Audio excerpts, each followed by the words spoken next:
Today, we're going to talk about this incredible piece of brewing equipment, the AeroPress.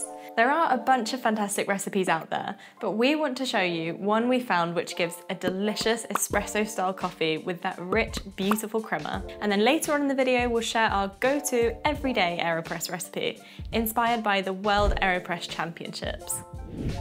Hi, my name's Lizzie and I'm all about helping you make better coffee at home. So if you want to up your coffee game, consider hitting that subscribe button. First things first, it's important to note that you can't make actual espresso with an AeroPress, but you can make something that's similar and costs a fraction of the price. In a typical double shot of espresso, about 18 grams of finely ground coffee beans are met with approximately 36 grams of near boiling water. This mixture is then subjected to pressure, high pressure, specifically 9 bars. Over a span of 25 to 30 seconds, this intense process triggers the release of carbon dioxide from the beans and the emulsification of their inherent fats and oils. The delightful outcome? That rich crema we all adore, whether savouring it in a straight espresso or relishing it in creamy beverages like flat whites and lattes. Even if you could put that amount of pressure through an AeroPress, there's a good chance it would explode. But luckily, we've been doing some thorough testing and research to come up with a recipe which will get you some pretty close results. We're super excited to share it with you today. There's a few important tips we have for you before getting started.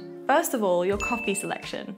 As always, you want some good, fresh coffee and you'll want to grind it yourself. This is essential for making sure your shot has the most life in it. If you're using old or pre-ground coffee, you're going to end up with a flat tasting shot. We're going to be using the Sumatra Mandailing medium roast coffee today. It has notes of toffee, lemongrass, and dried fruit. If you want to try some incredible coffees, we currently have 20% off your first order. Just use the promo code on the screen and the link in the description down below. The next important thing is the grind size. For this recipe, we're going with a medium to fine grind, which is not as fine as you would for espresso out of the machine. But as we mentioned, it's not espresso. So we're going to go with 4 on the fellow Ode Brew Grinder V2. The next thing is the AeroPress technique. Now there are 2 ways that you can brew with the AeroPress. The standard way, where you just sit it on top of the cup with the filter on the bottom. Pour your coffee and water in, wait and plunge, or the inverted method, where the filter goes on last. So coffee and water in here, filter, flip, and plunge. We'll be using the inverted method today, and here's the reason for this. As we're only using a small amount of water, we want to make sure that we're getting the correct extraction. When you brew in the traditional way, water will start to leak out of the bottom as soon as you pour the water over, leading to less extraction. By inverting the AeroPress, you can make sure no liquid is lost, and you can give the beans enough water to achieve an adequate extraction. The inverted method gives you a lot more control over the extraction process of your coffee, which is probably why nearly all of the AeroPress award-winning recipes use this technique. By the way, if you want to have a look at some of the AeroPress Championship award-winning recipes, you can on their website. I'll put a link down in the description below.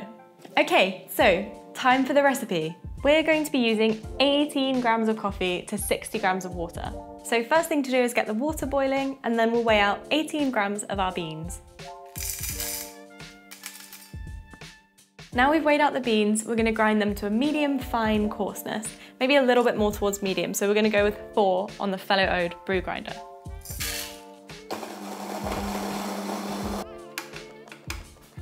It should look like this. Then just slide the AeroPress about a third of the way in and place it upside down on your scales. Make sure you put it far enough in because you don't want it going everywhere and making a mess. Now you want to add the coffee to the AeroPress. Quick tip here, use the little black funnel to pour your beans in.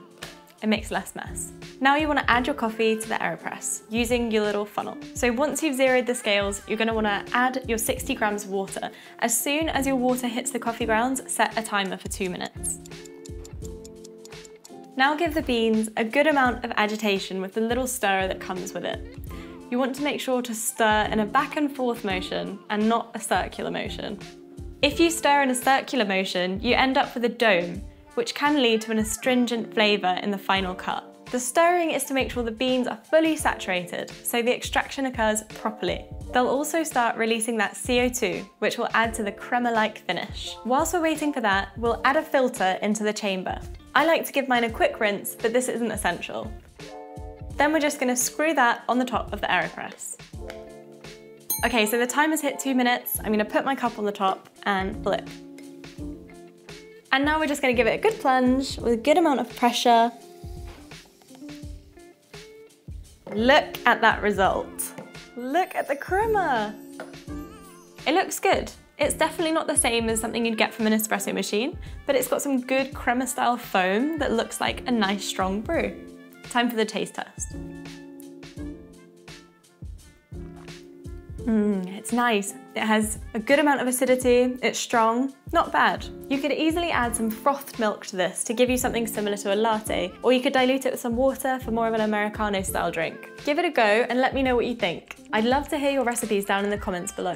Next up, we're going with a more traditional AeroPress recipe. If you do check out the World AeroPress Championship winning recipes, you'll notice they have a few things in common. Most use the inverted method, most use 28 to 35 grams of coffee, they usually use a rinsed paper filter, and a medium coarse to coarse grind size. Side note, this was before the 18-gram rule was introduced in 2021. Luckily, I'm not restricted by such rules, and I can do whatever I want. For our recipe, we're going to use a 1:5 ratio, so 30 grams of coffee and 150 grams of water. We're gonna go for a medium roast coffee, so we're gonna have just less than 90-degree water. If you're gonna go for a darker roast, you might wanna use slightly cooler water, something like 85 degrees. So first we're gonna weigh out 30 grams of coffee. And then we're gonna grind it to medium to coarse, so about 7.5 on the fellow Ode brew grinder.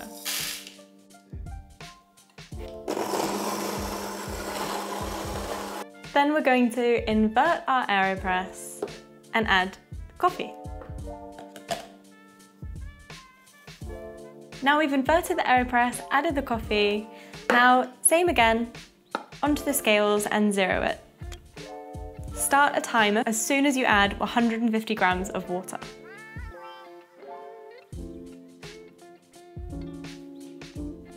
Fully saturate the grounds and give it a vigorous agitation with a spoon or the AeroPress stirrer.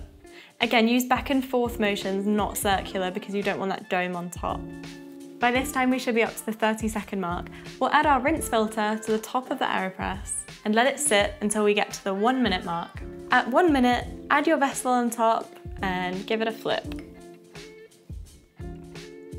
And slowly press down. This should take you to the 1 minute 30 mark.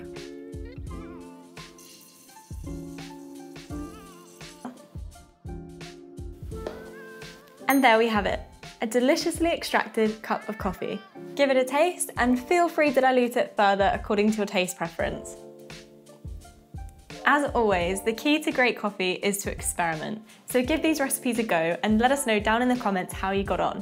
Which recipe do you prefer? We hope you found this video useful. Don't forget to subscribe for more coffee tips, and if there's anything you'd like to see in the future, let us know in the comments. See you next time.